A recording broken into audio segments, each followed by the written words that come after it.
tashi a gidan talauci ba lokacin tafa hannu bane. Duniya ba ta baka zabi dubu ba, zabibi ya kakalkake da shi, saurara da kyau.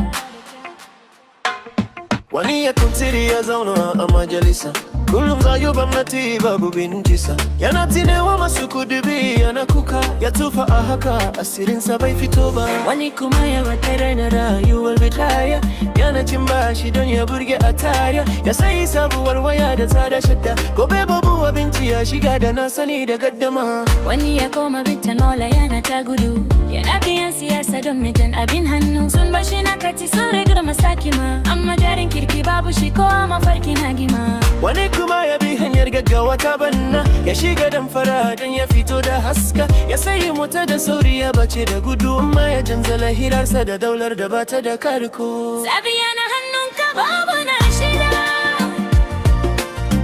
duniya ba ta jiran mai bacci da shakka. Wace hanya zaka taka wannan rayuwa? Ku kaddare ya maula ko hanyar gaskiya, zabi yana hannunka. Amma saurara, akwai hanya ta biyar, hanyar namiji na gaske mai jure kowace kadar. Shi ya toshe kunnensa ya watsar da kunyar banza, ya hadiye girman kai ya kama aiki babu zanza. Ko tura kurace ko aiki leburanci, ko shekaru na koyon sana'a babu tsoron wulakanci. Mutane za su yi dariya su ce bai waye ba, amma shi manufarsa daban baya tsoron fuskanta ba. Bayan shekaru biyar ko kuma zuwa 10, tarihin gidansu zai canza, haske zai kama. Shi ne zai share hawaye ya zama babban jigo, wanda ya gina daula daga babu tsoron sigo.